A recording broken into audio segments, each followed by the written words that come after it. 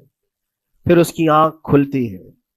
آنکھ کھلتی ہے تو دیکھتا ہے اس کی اونٹنی ساز و سامان کے ساتھ پاس میں کھڑی ہے، کھانا بھی بھرا ہوا ہے، پانی بھی بھرا ہوا ہے، سب کچھ ہے. اب نبی پاک صلی اللہ تعالی علیہ وسلم صحابہ سے پوچھتے ہیں، عرب والے بہت اچھی طرح جانتے تھے صحرا کا سفر کیا ہوتا ہے. پوچھتے ہیں اے میرے صحابہ بتاؤ اس بندے کو اپنی گمشدہ اونٹنی ملنے کا کتنا اچھا لگ رہا ہوگا، کتنی اس کو خوشی ہوئی ہوگی. صحابہ کہتے ہیں یا رسول اللہ صلی اللہ علیہ وسلم اس کی تو جان میں جان آ گئی، صحرا میں اپنی گمشدہ اونٹنی مل جائے، کھویا ہوا سامان، اپنی گمشدہ سواری اور پانی مل جائے، یہ تو حیات نو کی ایک بہت بڑی خوشخبری ہے اس کے لیے. حضور پاک صلی اللہ تعالی علیہ وسلم فرماتے ہیں سنو یہ مثال میں نے بتایا، اسی طرح سے اگر کوئی بندہ گناہوں میں ڈوب گیا ہے، خطاؤں میں ڈوب گیا ہے، کثرت سے گناہ کرتا رہا پھر تھک ہار کر کے ایک دن واپس آ گیا, اللہ کی بارگاہ میں سجدہ ریز ہو گیا, جھک گیا, تو اس گمشدہ اونٹنی کے ملنے سے اس صحرا نورد کو جتنی خوشی ہوئی تھی, اللہ کریم اس سے بھی زیادہ اپنے بندے کے واپس آنے پر خوش ہوتا ہے. اپنے بندے کے واپس آنے پر خوش ہوتا ہے رب تبارک و تعالی کہ میرا کھویا ہوا بندہ میرے دربار میں واپس آ گیا ہے. آج ہمارے پاس وقت ہے واپس پلٹنے کا. میرے عزیزو, نا امید نہ ہو, ہمیں ہمارے جانے سے پہلے حساب کرنے کے لیے مولا نے وقت دیا ہے. پتا ہے آپ کو, یہ بھی میرے آقا صلی اللہ تعالی علیہ وسلم کی رحمت کاملہ ہے. رب تبارک و تعالی سے آپ نے یہ دعا کر کے اپنی امت کے لیے اتنا وقت دلایا ہے کہ اللہ تبارک و تعالیٰ سے حضور صلی اللہ علیہ وسلم نے یوں عرض کیا کہ مولا میری امت کو توبہ کی مہلت دے, توفیق دے, مہلت دے. کہا کہ مرنے سے 1 سال پہلے تک؟ کہا نہیں, یہ بہت لمبا وقت ہے, پتا تو نہیں ہے مرنے سے 1 سال پہلے توبہ کرے گا, کب موت آنے والی معلوم نہیں. کہا مرنے سے مہینہ پہلے تک؟ کہا نہیں, یہ بھی وقت زیادہ ہے. کہا مرنے سے 1 دن پہلے کوئی توبہ کر لے تو معاف کر دیا جائے گا. نبی پاک صلی اللہ علیہ وسلم نے اللہ کی بارگاہ میں گڑ گڑاتے ہوئے کہا مولا 1 دن بھی بہت ہے, اور موقع دے دے میری امت کو, میری امت کو اور موقع مل جائے. رب تبارک و تعالیٰ نے 1 دن پہلے توبہ کرنے والے کو معاف کرنے کا وعدہ فرمایا, لیکن نبی رحمت صلی اللہ علیہ وسلم نے عرض کیا کہ مولا اور بھی کم کر دے. رب تعالیٰ فرماتا ہے موت کا جو گرگرا آتا ہے, یعنی جو ہچکی آتی ہے, فرشتے نظر آنے لگتے ہیں, رب تعالیٰ فرماتا ہے اس سے 1 منٹ پہلے بھی توبہ کر لے میں سب معاف کر دوں گا. یہ صرف رسول پاک کی اس امت کے لیے, اس امت کا خاصہ ہے. مرنے سے 1 منٹ پہلے بھی وہ آ جائے اللہ کی بارگاہ میں, مولا معاف فرما دے گا. عزیزان کرام وقار, اسی لیے میں عرض کرتا ہوں کہ وقت تمہارے ہاتھ سے نکلنے سے پہلے تم آ جاؤ اور اسی دربار میں آؤ جہاں بیٹھنے والا صدیق اکبر بنا, جس کے قدموں میں بیٹھ کر فاروق اعظم بنا, جس کی چھاؤں میں چلنے والا عثمان ذو النورین بنا, اور جس کا لعاب پاک پی کر کے حیدر کرار بنا. اس دربار میں آ جاؤ, کامیابی ہماری وہیں رکھی ہے. اللہ کریم ہمارا یہ گزرا ہوا سال, اس میں جتنے ہماری غلطیاں, کوتاہیاں, کمیاں, بیشیاں, گناہ ہوئے ہیں مولا اپنے فضل و کرم سے معاف فرما دے, اور آنے والے نئے سال کو ہمارے لیے خیر و برکت والا, ایمان و استقامت والا سال بنا دے. اسلام و سنیت کا بول بالا فرما, کفر و شرک کا منہ کالا فرما, گستاخان رسول کو تباہ و برباد فرما, شاتمان رسول پر تو عذاب علیم نازل فرما. اے رب کریم, اے احسن الخالقین, مولا ہم سب کو مرنے سے پہلے سچی توبہ کی توفیق نصیب فرما. وآخر دعوانا ان الحمدللہ رب العالمین. سلام.